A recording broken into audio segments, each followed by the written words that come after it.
Kumusta po lahat ng followers ni Kid and Dad Motovlog? And pasensya na po kung lately medyo hindi tayo nakagawa ng mga content, no, sa mga nagpa-follow sa amin. Medyo maraming ganap, maraming mga naging setbacks, mga problema. And yun, kailangan muna mag-focus doon sa mga dapat unahin. So medyo nawalan talaga tayo ng oras para gumawa ng mga content natin. However, eto, it's already 2026 and it's a fresh start. So try natin ulit bumalik sa pagmamotovlog.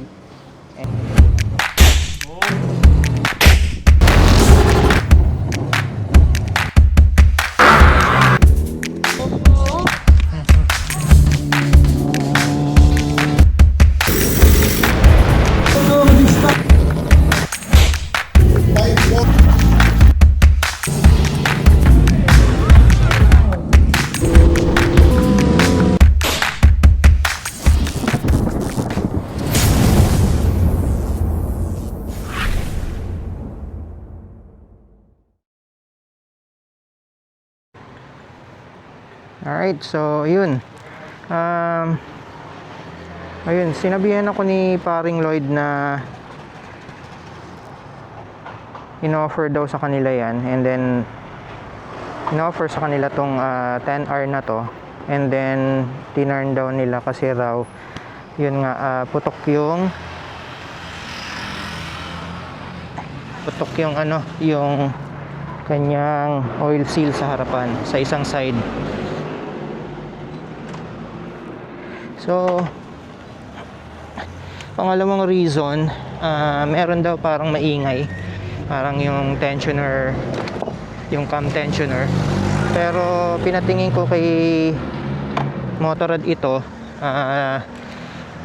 the day after kong makakuha, and then kinonfirm naman nila na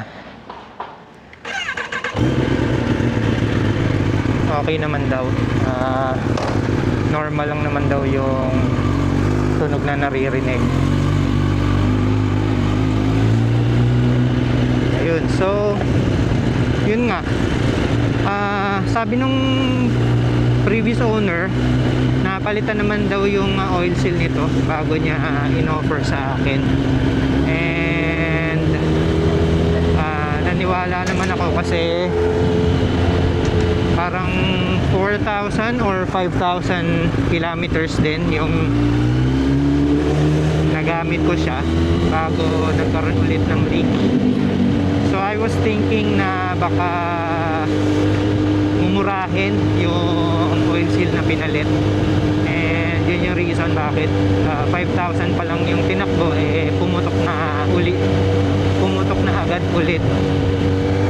Ayan, so yun nga, nag-canvas ako kay AV Moto Tuning, kay VRS Motorrad, which is located dito sa may malapit lang din sa amin, sa may Dituazon Retiro.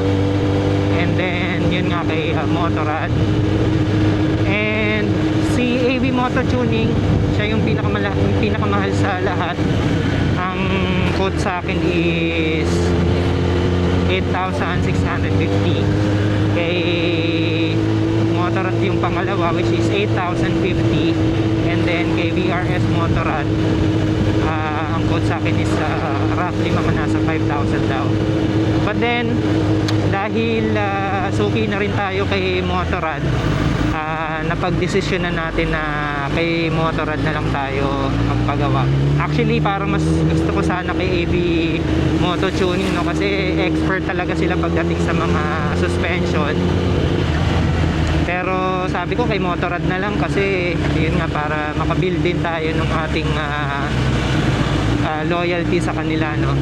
So mas marami tayong binibili, mas marami tayong pinapagawa sa kanila, mas nagiging parang loyal customer, and with that mas may mga parang perk, syempre parang may special treatment, no, pag alam nilang loyal customer. So doon din tayo bumili ng ating Corsa 19, yung brake master ng ito yung nakakabit din dito sa ZX-10R. Sa kanila rin natin nakuha to. And marami pa akong balak dito sa ZX-10R kasi parang gusto kong mariin na rin talaga. Kasi we've been trying to swap this unit for another unit, another model. Pero medyo nahihirapan akong humanap ng magandang deal. So sabi ko, since gustong gusto ko rin naman tong model na to, yung Gen 5 ng ZX-10R, ito yung pinaka-pogi no, para sa akin. At actually marami rin tayong mga tropa na same din ng sentiment sa atin na ito yung pinaka-okay, pinaka-magandang, pinaka-pogi sa lahat ng generation ng ZX-10R. Yung sumunod dito, medyo hindi ko na rin type yung nakalubog yung headlight. And then lalo na yung sumunod doon na yung parang mukhang ZX-6R na lang. So ang daming ayaw doon sa bagong ZX-10R na yun. And yun, papunta tayo ngayon kay Motorrad. Malapit lang din siya dito sa amin, around the area lang din. Parang roughly mga 5 minutes lang siguro kapag nakamotor na, lalo na pagka inataw. And ayun, 8,050 bali yung kanilang singil sa akin, sisingilin para dito sa rebuild ng ating shop.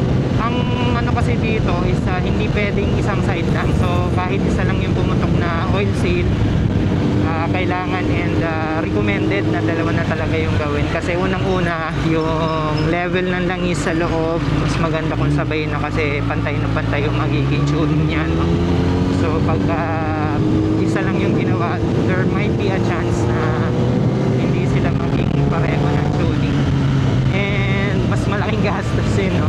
Kasi hindi siya safe and hindi siya ganun kaganda, hindi ganun kaganda yung magiging performance niya. So alam mo yun, higher risk of crashing, lalo na pagka yung mga spirited rides, aggressive rides, and yung mga ano talaga, no, yung mga sagaran moments talaga. Ayan. And tingnan natin kasi baka mabawasan ko pa yung bill natin. Kasi since kakapalit lang nito, bago lang din yung dust seal, siguro pwedeng ano na, pwedeng gamitin na lang ulit yung dust seal na nakakabit dito since bago pa naman siya. Parang 1,500 din yata yun para sa dalawang dust seal. So tingnan natin kung ano yung magiging recommendation nila. So malapit na tayo, parang 1 minute away na lang. Dito lang siya, yan, may exact check dito. Itong 238 Banawe. And then kakanan ka lang ng ano to? Pagataan ba? Pagataas. And then nandito na sila. Actually napakahirap hanapin ng kanilang shop kasi medyo tago siya, no? And wala siyang mga signages. Dapat doon sa kanto nilalagyan nila para at least nakikita. Kasi ano siya medyo looban siya hindi siya ganun ka open sa public Ayan. So nandito na. Yan, may pagawaan din ng mga ano dito. May pagawaan din ng kotse dito. Yan, speed lab. Mga 4 wheels naman yan. Pasok lang tayo para ma-inform sila na nandito na tayo and may schedule na tong ano natin, tong bike natin. Ayan. So dito yung kay Motorrad. Ayan. So kung makikita nyo, meron ginagawa sa loob. And yan yung bubungad mga parts ng mga bikes. Ayan. Ay, good afternoon. Apo. Kausap, nga po kausap po si ma'am. Naka-schedule po yung bike para sa rebuild ng front suspension, front fork. Apo. Ayan si sir. May nakasalang din na 10R, Ayan, so pakita muna natin yung mga parts na meron sila dito, no. Ayan. So napaka-solid dito sa shop na to kasi mga higher tier brands yung mga nandito, higher models, mga top of the lines. So simulan natin dito. So meron sila mga Acra na exhaust. Ayan, pang GSX-S 1000, GX. GX din, yung carbon heat guard or heat shield. Tapos may long na Acra. Ayan. Tapos dito sa susunod naman, meron sila mga Akosato. Ayan. So isa sa paborito natin to, and bala kong mag-switch sa Akosato soon. So papalitan natin yung brake calipers natin, pati yung brake master natin ng mga Akosato. And sa Singapore marami nito, din kay SBA Track Days. So merong calipers, meron na rin pala silang mga axle sliders, saka bobbins para sa paddock. Yan, meron din reservoir. Tapos dito meron silang mga full rev na rear set, brake and clutch levers, mga air filters, K&N, yung high flow rin sila, high flow filtro. Tapos domino grips. Tapos dito Oxford, yung pangkumot. Yan, cover. Battery tender, Oxford din, saka ano to? Noco. Hindi ko masyadong kabisado tong brand na to.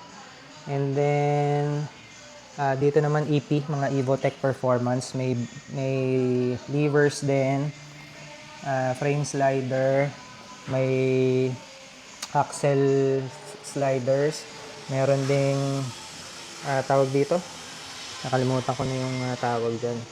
And then meron din ay, thank you po. Yan, may axle tuloy, mga engine covers, RNG, and Sena pala yung kinikerry nila na intercom. Yan. So iba-ibang models ng Sena. Tapos dito naman Acra pa rin. Ito pang XADV 750. And then dito mga Brembo. Ayan. So GP4 if I'm not mistaken. Tapos yun yung Corsa Horta RCS 16. So 19 yun sa atin, yung pinalagay natin. Mga brackets, yan, adapters. Tapos calipers. Yan. And then dito naman mga shocks naman, suspensions and shocks. So may mga rear shock, meron din silang mga cartridge. So ito napaka-solid ng itsura, Sana makapag-upgrade tayo niyan soon. Tapos may YSS din na rear shock. And punta naman tayo dito, mga sprockets naman, KCP. Ganito yung sprocket ni Sir Mikay. Dito rin siya nagpakabit. PBR, ayan, mga plastic fairings,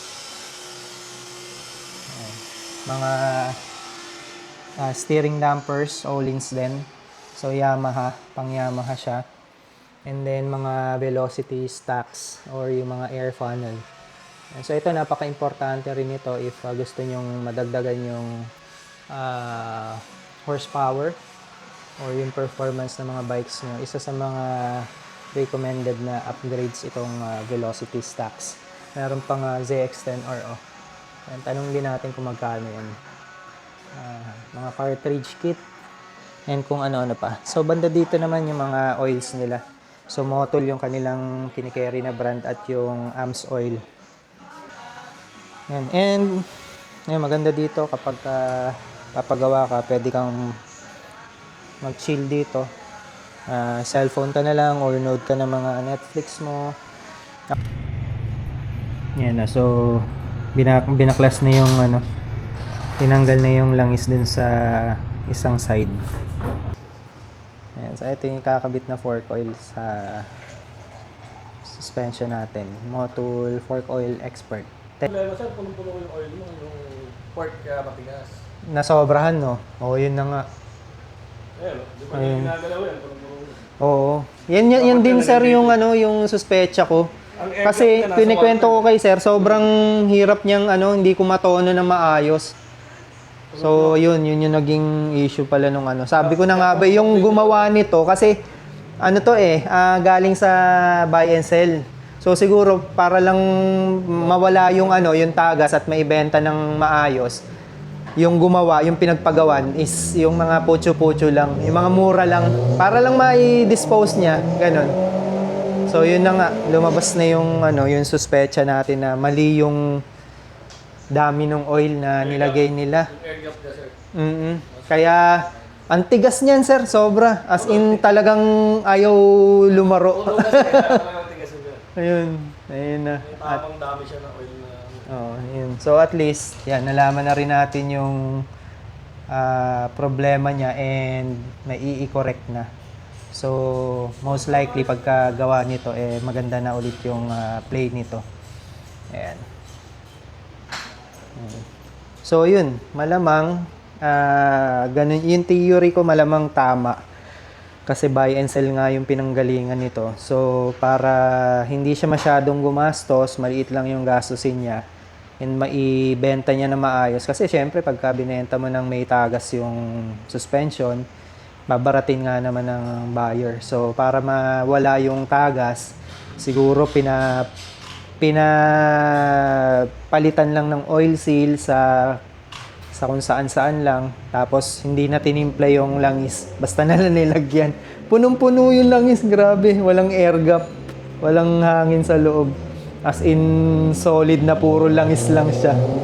Kaya pumutok din siya kasi masyadong mataas yung pressure sa loob. Ay. Alright, so yun. Okay na yung bike natin. Thank you po. Yes, sir. Message ka lang, sir. Apa. Salamat. Yan, so okay na yung suspension ng bike natin. So tingnan natin yung difference. Ayan. Pogi pa rin talaga ng 10R, no? Ayan, no? Siguro, i-ano ko na lang siya.